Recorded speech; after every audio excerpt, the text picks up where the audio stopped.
So not only is Didier back, and he's been back for the last few years now, but he's also been doing some new stuff in Canada. And today we talk a little bit about his Cobra-Crack venture, what happened to it, some new stuff he's discovered or he got shown in and around Squamish, and yeah, we look at why he changed and came back to the climbing lifestyle again. Enjoy.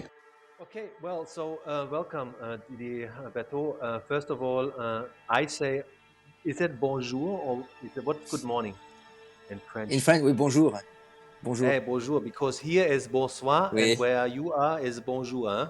c'est ça, ouais.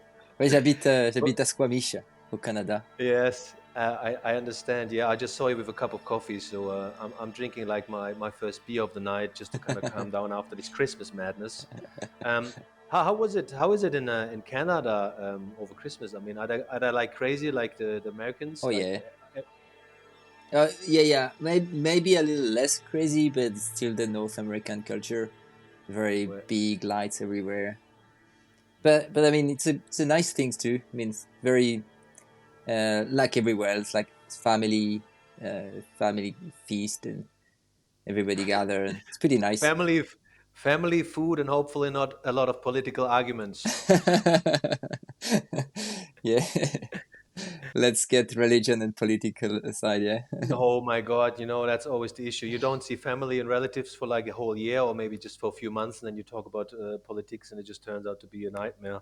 But I'm really happy to have you on the show because, literally last year in May, there was kind of like how to say, that was like a certain phase of your climbing kind of finished. You managed to climb Cobra-Crack, one of the hardest crack climbs in the world. I mean, realistically, I don't care talking about hard crack climbs. I'm just like really interested that it it took you so long. Why did it take you so long? well, well, no, yeah. So it's uh no, but it's only because I just stopped climbing for a long period of time, which was 13 years. So I just stopped climbing. Touched the rock maybe once a year, um, doing some easy stuff. But so yeah, that's so it took me altogether 19 years to to climb the Cobra, but altogether it was only 3 seasons. And the first season was in 2005, and then the second season ended short because I broke my wrist. That was last year. I broke my wrist in the Cobra, like falling down, and just like this year coming back.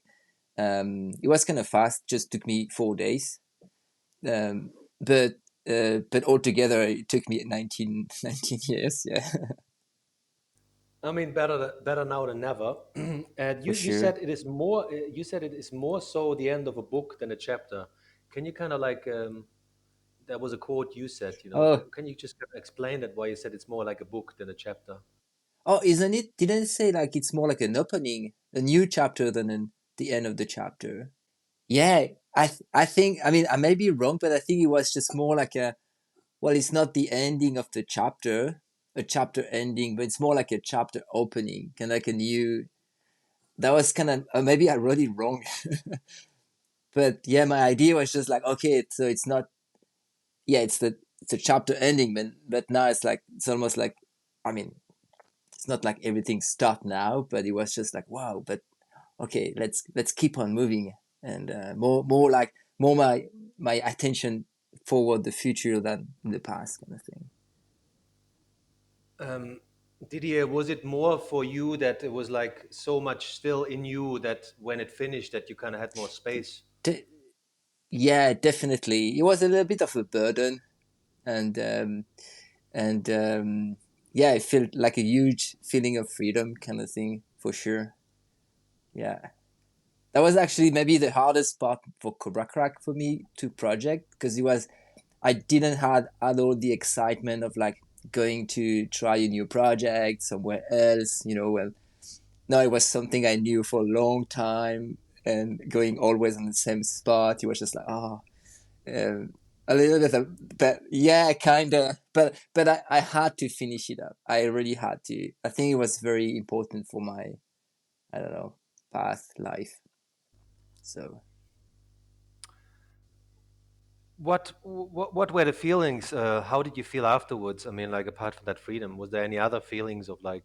Well, it was very fulfilling. I don't know how to maybe describe that, but it was it was very fulfilling because of the movie back in the days, the movie called First Ascent, who was like showing my attempts in the Cobra-Crack. Like a lot of people were like cheering me up and like wanting me to finish that up. And when I finished that up and launched the news on Instagram, it was just like a blast of like joy from I mean, almost all over the places. I got some messages. Oh, I'm so happy for you.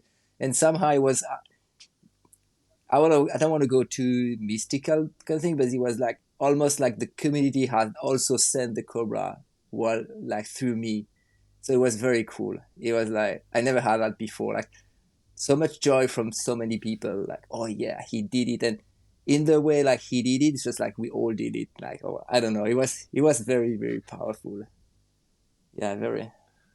So I guess in that time when you kind of disappeared from the climbing, let's see, the climbing scene, you didn't go back to Canada at all, No, did no, you? no, Or? I just spent my life in the monastery or studying in university, and yeah, living in France and Switzerland, like.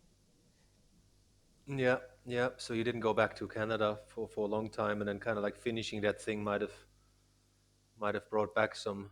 I mean, did you enjoy walking there still, or is it like is it a place? Is it, was it a drag, or was it becoming burdensome, or when you did the last few tries?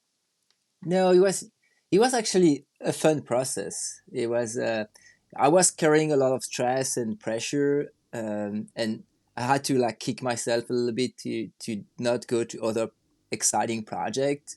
I was like, no, I have to go there, but at the same time, I was there with a bunch of people trying also the Cobra, so it was every day like a very fun day, and I had also like a little very great experience the day I sent because I felt this pressure all the time. And I was like, that day I just like, well, stop. Let's just try to think about that pressure. Where did it come from? And then I was like, it's probably because I'm thinking I'm going to send it today. So, the pressure of like, okay, it's been so long and I'm so close. So today is going to be the day. So I told me, oh, okay, today it is not going to be the day. Today you're just going to go up there. You're just going to enjoy being with friends, climbing this amazing crack, and just being like alive and happy to be just alive and be able to like climb and play on the rock, and that was just magical. I wasn't totally freed, but it was definitely helped me a lot. So it was fun time. It was fun time too. So I guess then less expectations and just the idea, or like get rid of the Yeah, idea that you have to climb just it. focus on friendship, passion of climbing, and fun of climbing. Because climbing is so much fun. Like when you get into the flow of like almost a dance, wow, it's amazing. And if you're under pressure, you can lose that fun and that just like climbing can give you so much if you are in the flow and in just like just there just to climb. And I'm just trying to kind of like imagine like climbing was your passion for like quite a long time, living in a car, driving around, going to Utah, doing all this stuff, I mean, and then you decided that you wanted to do a cut. You had, Mhm. you know, and did you miss climbing when you didn't climb for like 10 years? It can sound weird, but I did not. I did a lot, maybe the first year because it was very physical, and but then I just reshaped my myself into a very passionate world as well. The radical Christian, or like, I don't know, like very deep Christianity, uh, like life, because I lived in a monastery and I become a priest, and that was very, very deep. And but now since I start climbing again, I can like, wow, damn, it's almost like part of my identity, climbing. So uh, yeah, it brings me so much. And yeah, Yeah. And this calling, I mean, I guess it's very hard to rationalize this calling to kind of like follow or to get closer to God or whatever you want to call the omnipresence. Was that a calling you've had like always in your life, or has it been like, you had like this epiphany one day at the crack and you thought like, fuck, I really need to. Yeah, I'd say a little bit of both. Um, since I don't know, can't remember just being very interesting philosophy or like big questions or like big meaning, like searching of the meaning of the life and stuff. So it was like long time, but also I had a huge like experience of God kind of thing. But I think it can be rationalized too because this experience I had it under weed, under THC. So I think I must have some kind of like psychedelic experience, which back in the day I thought it was God and Jesus because that was my frame, my mind frame. Um, but I think I just had some like very deep shamanic psychedelic experience, like which I could all today totally read and understand without God, without Jesus, but some like very deep experience. Yeah, and that kind of brought you to the point that you said, okay, I need a Well, change in my it was not life. it was beyond rationality because it was so big and deep that it was like, oh my God, this I was just like misleading until now. I mean, the truth is Jesus, the meaning of life is Jesus. You can I wrote some stuff and I did some interview after like you can hear the word Jesus in my mouth like every two phrase. Like I was just like mind blown by the this experience kind of thing. Mm. Where does spirituality or like Christianity still play a part in your Not life? much. I can't. I'm a weird guy because I don't believe anymore that Jesus existed. So, and especially now in Christmas, it sounds a bit weird. And being having been a priest and but yeah. So no, I ended up like I studied a lot like theology and history stuff, and I ended up while I was still Christian finding that Jesus didn't existed. Like so I just like oh well everything is just like made up. So but I'm still open to the idea of a god or multiple god, but I've just I've no basis to think about that. It's just like too big or too. But you wouldn't put yourself into the category of an But the atheist. thing is, like technically and on my day to day life, I think I live like an atheist, but philosophically, I'm the agnostic. I I can't go to because I don't even want to study because to become an atheist, at least for me, I need to study for 5 years, I think, to see all the arguments like pro again, and I don't want just don't want to go there because yeah, so it's pretty tough argumentation for philosophically speaking to say I'm an atheist. To back up this affirmation is pretty big, and I just don't want to go there. Yeah, it's quite tricky, Yeah, I suppose. Is there still stuff you read, or have you kind of stopped reading as yeah. well? No, And I stopped reading. I'm writing a book about the arguments for the non-existence of Jesus. So I think it's kind of interesting. But I'm more interested now in psychedelic kind of thing or like more shamanic kind of experiencing, but not God like yeah existence of God or whatever. your life biography has been, let's say, uh, uh, not Mm. ambivalent, but like there has been a lot of breaks, stops, go forward, stop, go there again, go back again. So I think there's something of value, I think, with that, because you lived a Mm-hmm. life which is different. You didn't go standard 8 to 5 job. Um, in regards to climbing, I saw like let's go a bit more lighter now. I saw a really funny cave Oh crack yeah, video.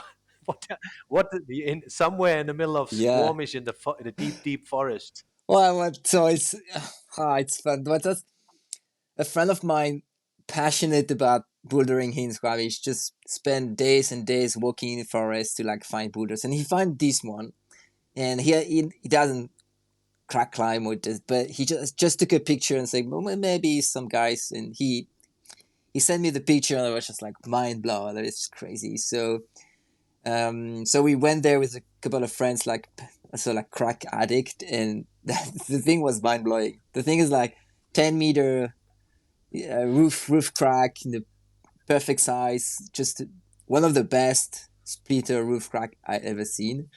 And when we were there, a buddy of us who does like kind of funny movie like shoot us, and then he had a bunch of ideas about like yeah, so the setting, and so that's how. And I was like, ah, yeah, do you mind if you like make the joke, like play a little bit like with a cigarette and stuff? And then okay, let's do it. And I thought it was kind of funny, and yeah, I think that's it. And Oh, what's the it's name of the called crack, man? Gold Rush.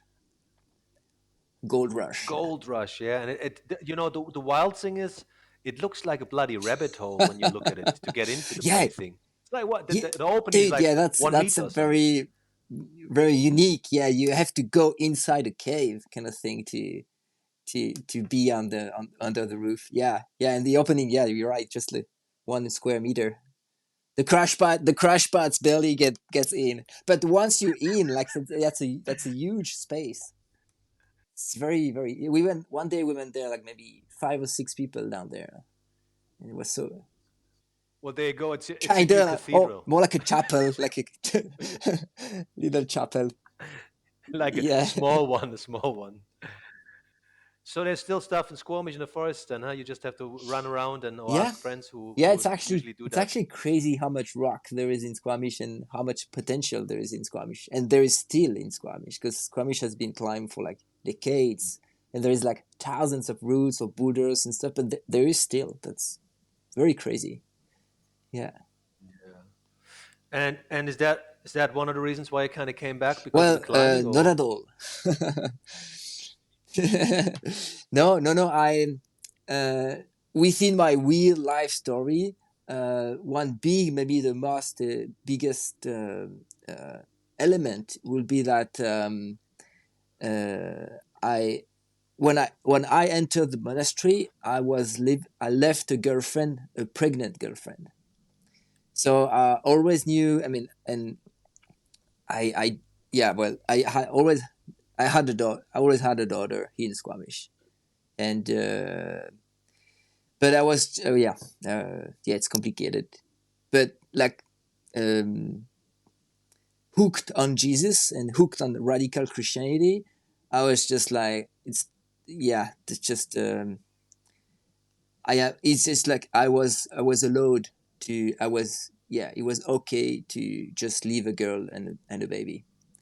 And yeah, I was like crazy hard Christian, radical Christian. And yeah, but then when I quit Christianity, the first thing I wanted to do was like definitely not Cobra-Crack, whatever, but just like reconnect with my daughter. I mean, connect with my daughter and reconnect with my old partner.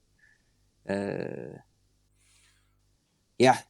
so you when did you get back to Squamish then? Oh, I I think it mean, was 4 years ago, 3 or 4 years ago. Yeah, three nice years one. ago. And that reconnection has that kind of Yeah, well, yeah, yeah. No, it's even like kind of crazy to think about it, but um, we fell in love again, and with my old mm, partner, and she forgave me, and I was just well, and so we live together now, and well, big shout oh out to yeah, her. yeah, definitely, yeah, she's a badass, and she's yeah, Yeah, she's amazing. yeah. Yeah. No, it was like beyond every expectation. But I gotta say, when I quit Christianity, I was like very eager to build to fix the past, or like to maybe like all these years wasted in a way, not wasted, but in a way, yes. I was just like super eager to, okay, I'm almost 40, I still have my life in front, so I'm gonna do, okay, my past is my past, but I really want to work on Right. like to make these next decades of my life like great and human, you know. So I put the effort there, and I'm still trying to become a human, but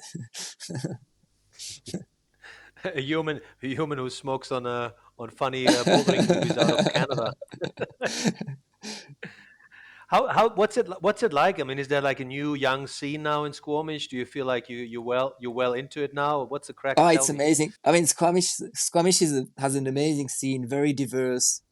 Um, I think I have a very, how do you say, um, great or like interesting position, because since I just restart climbing again a couple of years ago, I'm just have this like Well, young passion, and so and I get very good along with the young kids, the new generation. So and I think it's kind of rare that you can connect with the young generation, but I definitely connected with it, and they are great. I mean, they're so strong, but also great people, and just like, yeah.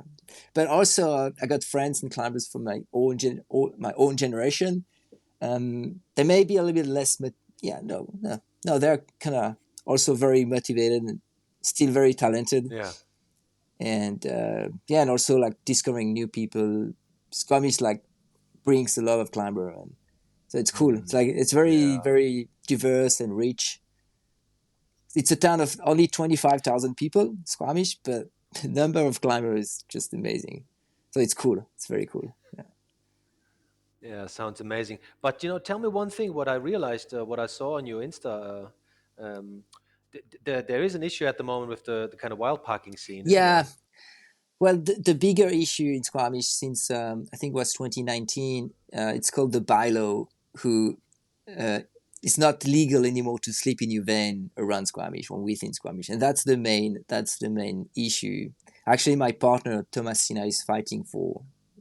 She's doing studies in politics and yeah, law to try to change it, because yeah, it's very kind of unjust for a lot of people. And upon besides that, like recently, District of Squamish, we kind of, yeah, I can see they have a lot of issues and they need money, and yeah, Squamish definitely like had a lot of expenses and stuff, but the idea they have is just to make all the parking lots around the chief pay.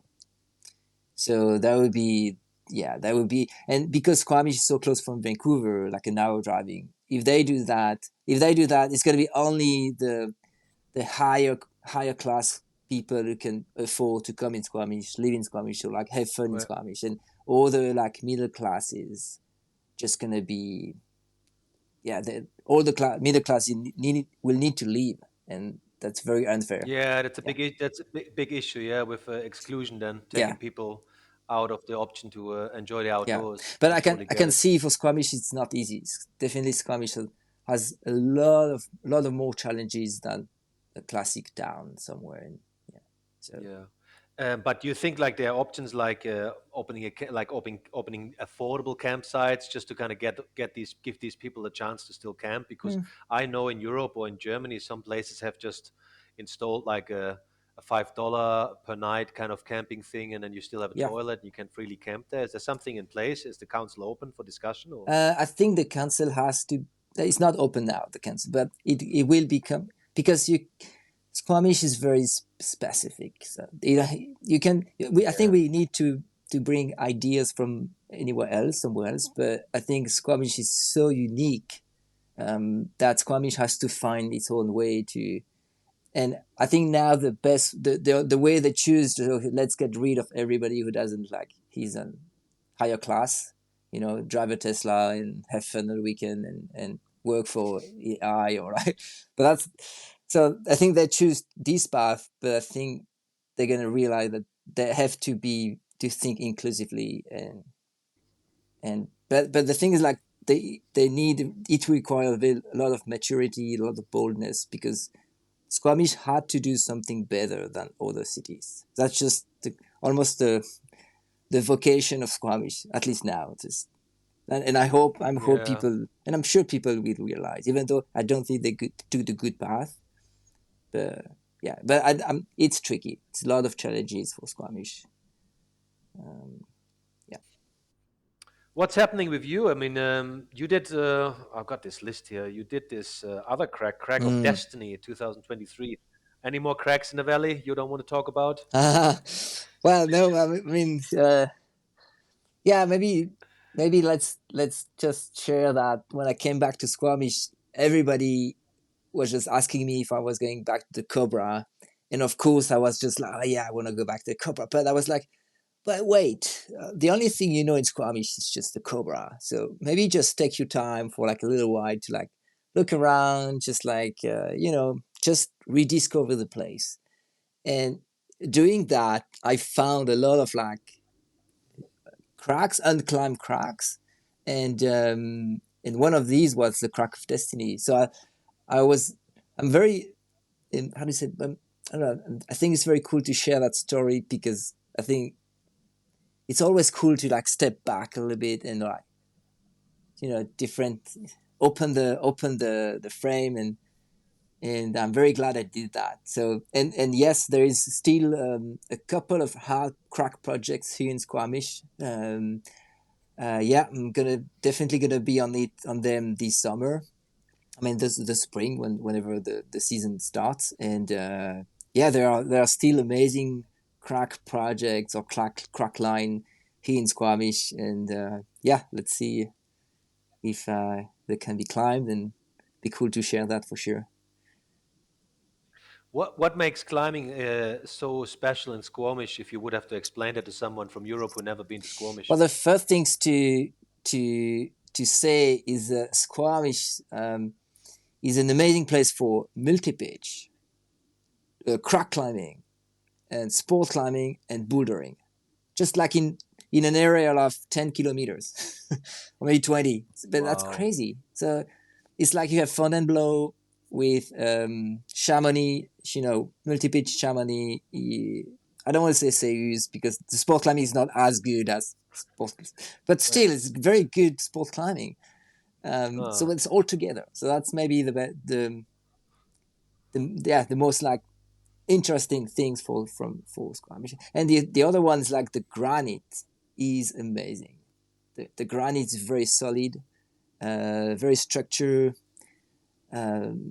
It's very it's very interesting. You grab a hole at first, and then after grabbing 10 different times, you find the perfect way for your finger, and it's very tricky, and I mean it's good, very good rock. That's what I say. Okay. Let's hope you can have the climbing and the parking sorted out in the future, and that more people can enjoy it. So I think we're done, man. I think Okay, that's cool. great. It was a nice talk. Oh, you're welcome. Yeah, thanks, man, so much. And I'm really happy that you kind of like back home, and it sounds like you're home now. So I'm happy you found a place where you feel Nah, thank comfortable. you. Yeah, it took me time. But the thing is, like, if I may, I think that yeah, I think I had to find the place in myself first, to be just happy to live in myself, and yeah, I'm kind of still working on that, but I think I'm slowly getting it.